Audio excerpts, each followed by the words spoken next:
ओम श्री कृष्णाय परमात्मने नमः।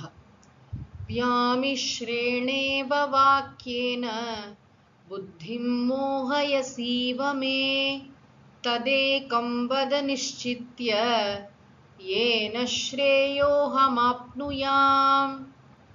பகவான் ஸ்ரீகிருஷ்ணரின் திருவருளால் பகவத்கீதையின் 3வது அத்தியாயத்தை பார்க்க தொடங்கி இருக்கிறோம். இதில் உள்ள 2வது ஸ்லோகமும் அர்ஜுனனுடைய கேள்வியாகவே அமைந்திருக்கிறது. ஒரு சீடன் எப்படி கேள்வி கேட்க வேண்டும் என்பதை நாம் அர்ஜுனனிடமிருந்து கற்றுக்கொள்ளலாம். அர்ஜுனன் முந்தைய ஸ்லோகத்திலே சொன்னோம், பகவான் ஞானத்தை புகழ்ந்து பேசுகிறார், ஆனால் அர்ஜுனனை கர்மம் செய்யுமாறு சொல்கிறார். அப்ப ரெண்டுல எது அப்ப ஞானம் உயர்ந்ததுன்னு சொன்னா என்னை ஏன் கர்மத்தில் தூண்டுகிறீர்கள் அப்படின்னு கேட்டான். இந்த ஸ்லோகத்தில் என்ன சொல்கின்றான்?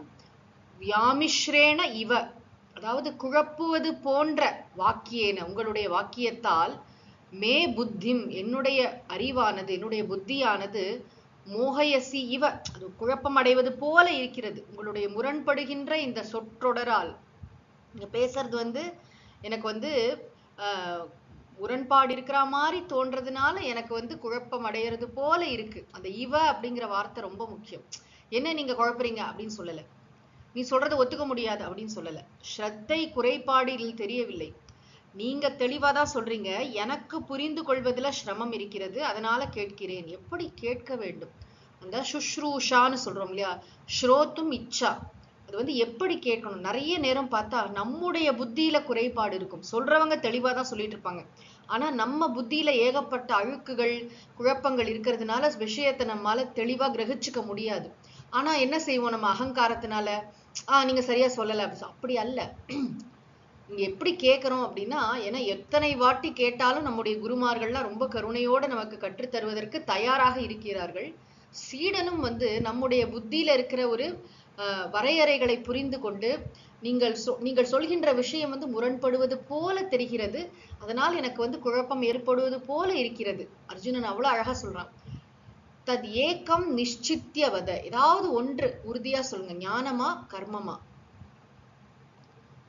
ஏன அகம் ஸ்ரேயஹ ஆப்னுயாம், எந்த ஒன்றால் நான் ஸ்ரேயஸை அடைவேனோ அந்த ஒன்றை தெளிவாக எனக்கு சொல்லுங்கள்.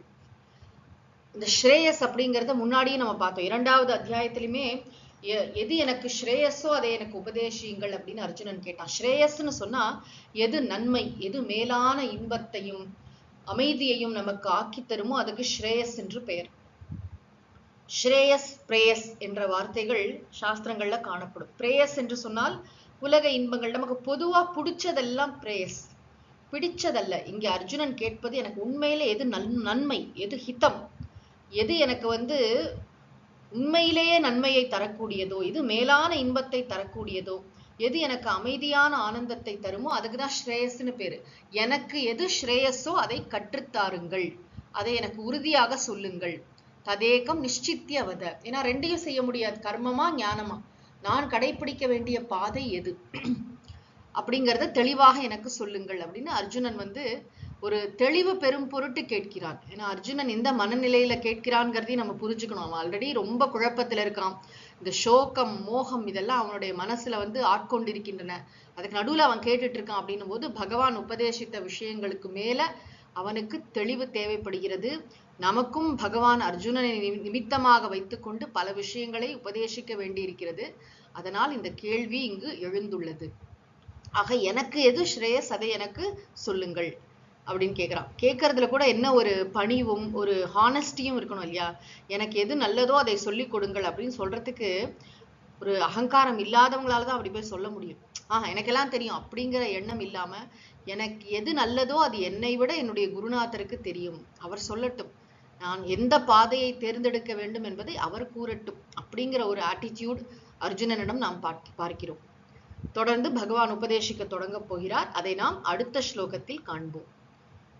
ஓம் தத்சத். ஸ்ரீ கிருஷ்ணார்ப்பணமஸ்து.